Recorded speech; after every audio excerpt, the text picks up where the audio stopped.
waxaan rabaa inaan muxuu ahaa monitoring group horta tacriif bal monitoring group ay maxay tahay inaan idin sheegan rabaa maanta maxay ku samaysantay maxaa lagu sameeyey maxaa ujeedadeedu tahay ahdaafteedu waa maxay horta marka ugu horeysa cadowgaaga waa inaad fahamtaa kor baad ka taqaaniin hoos baan idinku dhigayaa monitoring group waxaa la sameeyey markii magaalada muqdisho ciidamada ajnabiga ay qabsadeen waxaa loo sameeyey inay difaacaan dadka Soomaaliyeed oo la leynayo dhiigiisa inay qariyaan ummadda Soomaaliyeed oo guryaheeda la burburinayo dhiigeeda xoolaheeda inay qariyaan ujeedadeedu taas ay tahay waxaa sameeyey golaha ammaanka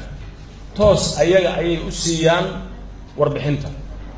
waxa ujeedadoodu tahay qof kasta oo Soomaali oo dhaqaaqaya oo wadaninimo ku jirto oo ummadda Soomaaliyeed u shaqeeyo ku jirto oo dhiig ku jiro oo midayn ummadda Soomaaliyeed ku jirto inay taarget gareeyaan inay liishaan ka saaraan yiraahdaan kaasi waa tu kaasi waa argagixiso kaasi waxbuu xaday qof ay dhaafayaan male laga bilaabo madaxweyne ilaa qofka dadka u hooseeya maanta waxay maraysaa ganacsatada yadii horena waa u yiraahdeen waad ogtihiin muxuu ahaa Sheekh Ahmed inay yiraahdeen muxuu ahaayeeto waa argagixisay inay yiraahdeen waa la socotaa Sheekh Ahmed Nuur kuwa badan waa yiraahdeen aniga 1900 laga bilaabo 2009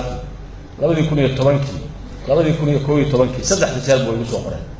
waxay yiraahdeen waa abaar argagixisada America anoo jooga oo Minneapolis jooga oo shacbiga Soomaaliyeed la shiraahay aniga iyo dad badan oo xildhibaano ahaa Cabdisaaq Xuseen Allah naxariisto ku jiro ra'iisul wasaarihii hore ayay igu soo qoreen leedkooda dadka ka shaqeeyaan markii ii sheegayeen horta inta magacooda golaha ammaanka magacaaba dadka ka shaqeeyay kulligood waa intelligence waa ciidamo sirdoona oo dawlado shisheeye ah arrinta la socda aabahoodna maad ninkii loo oran jiray waa Matt Braden wuxuu ka shaqeeyaa kala go'a dalka Soomaaliya wuxuu ka shaqeeyaa ummadda Soomaaliyeed inuu cambaareeyo culumo iyo caamaba aabahood kaas ah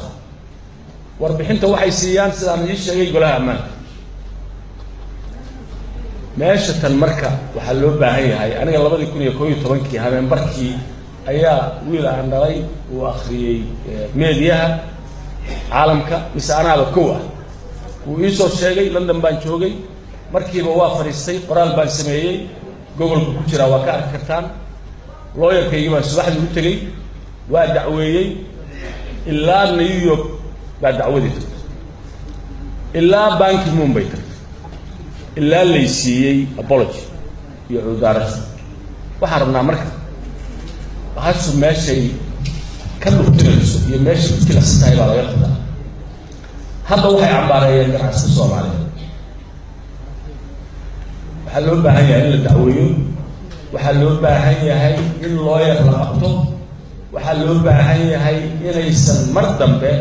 lagu soo saqajaamin qof Soomaaliyeed aysan xashay waxaan idin sheegayaa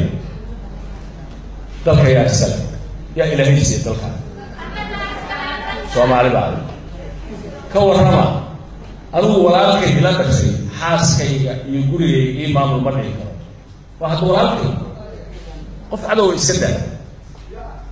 anoo yar baa waxaan maqli jiray iskoolka waa gacan maba doonayaan hees maba doonayaan inay dowladda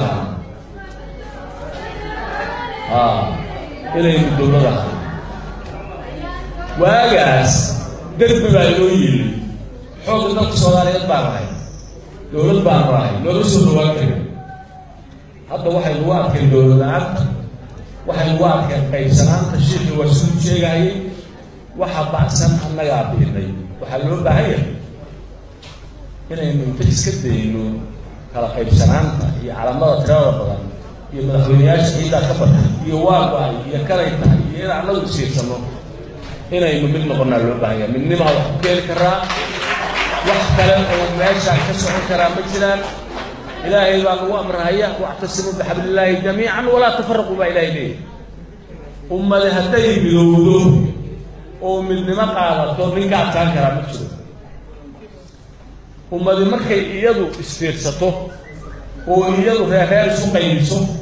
oo iyadu calama kala surato oo iyadu ajnabi kala magan gasho shisheeye markaa kala magan gashi saasana ku dhacaysa wax faraan ugu jira ma jiraan monitoring group dadka ugu daran waa la isqaybiyey waxaa la yidhi qaar muxuaha gudaha la geliyey oo qaar dadka soomaaliyeed halaalusheen dad masaakiin oo nairobi joogay inta u yeedhaan waxay sheegayaan ragaba kama jirto oo qada ka bixiyaan biiraan hebel iga war sakariye ka war maxaan ka sheegaa waxaad ku tiraahdaa waa tuug waxaad tiraahdaa waa qayb waddan waxaad tiraahdaa haddii alla ku royahay lacag waxal lacagaha ay soo qoraan oo dowladdeena ku eedeeyaan lacagta ajnabigu qaato wey shilin lagama soo gaaro annaga ciidamada iyada ay baktiyeen waad ogtihiin ayagaa ku nool waxa nala siiya ayagaa qaatay maalin dhawey diyaarad baan soo raacay diyaaradihii waaweynaa baan waayey diyaaradii intu leedahay baan warralaysaa ma iga rumaysanaysaan 32 kursi bay diyaaraddu ahay hal gaalaa saaran gaalkaasa loo soo jiray hal qof oo caddaan qofkii labaad oo soo furaa noqday oo ilaahay waana haddeer wey haddeer usbicaadda la soo dhaafay waka waa weydiiyo waxaan diyaaraddan meeqaa lagu kireeyaa $45,000 wey waa hal qof oo xarano la dhigay marka waxaad yeelaysaa ma cataabi doono haddaynu midowno midnimadaana soo noqoto monitoring group waxba lagama sheegi doonto 24 saac baa safiirada lagaga saari jiray waddanka ama dadka ajnabiga ah markii wax yar meel isagoo masawirana la arko 24 saac ka baxaa la jiro waddanka haddana xuduudadu waa furanta afarta baylijo meeshay rabaan bay ka soo galaan aeroboorada waddanka oo dhan degmooyin tuulooyin meeshay rabaan bay ka soo galaan waxay rabaan bay kaa qorayaan marka nimankaas waxaasaana dhex maray anoo keligay aha ka adkaaday inay cudurdaari siiyaan markaan u maray dariiqii loo mari jiray waxaan rabaa ganacsatada ay wax ka sheegeen shir gaaraan la yeelanaynaa annagaa naqaan meesha laga qanjaruufto annagaa naqaan meesha laga xiro halkaas baynu ka xiraynaa dib dambana wax noogu qori mahayaan haddii alla idmo waxaanuna rabnaa dowladda soomaaliyeed waxaan iyadaa mas-uulka ah inay shaqo ka qabato inay albaabada ka furto maaha inay soo dhawaysato maaha waxaa loo baahan yahay shacbigii soomaaliyeed oo dhan wakiiladooda halkaan ay fadhiyaan maanta waxaa loo baahan yahay dowladdu shaqadeeda inay qabsato oo ay nimankaas cayriso oo UN-ta iyadaa tagtay ay tiraahdo hala baabiyo nimankaas eritrea goormaa lagu daray mataqaani markaanu ciidanka cadowgaaga xamar qabsaday iska dhicinay yaa la yidhi see loogu hiilin karaa soomaali ooda u hiilisayna aan ku daro anugu dadkii eritrea joogay baan oo madaxweynihii halkaan madaxweynaha ka noqday la jiray waxaad yeelaysaa nimankaani been wax la cayriyay iyadaa ugu gaabisa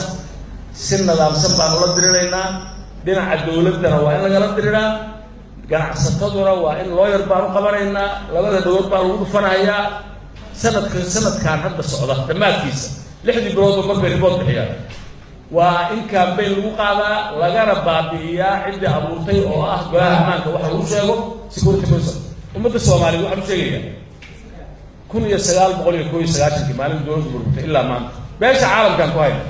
war beesha caalamku waxay iigaysatay kama waqtaan biyaa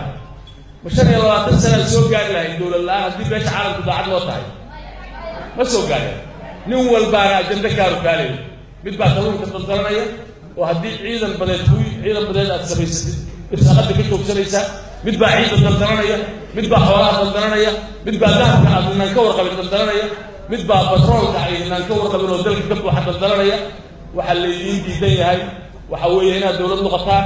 inaad xooggii la ogeyn yeelataan oo aynu lahaan jiray waxa weeye haddaynu sidaan ku soconno sida calibaystayka 170 milyan bay ahaayeen dadkii caddaanka reer Yurub markay ku qaxeen America 170 milyan bay ahaayeen maantana 1 milyan kama joogo xeriyay ku xalaysay raggoodana waa lagu saaraa irbadaha lagu dhuftaa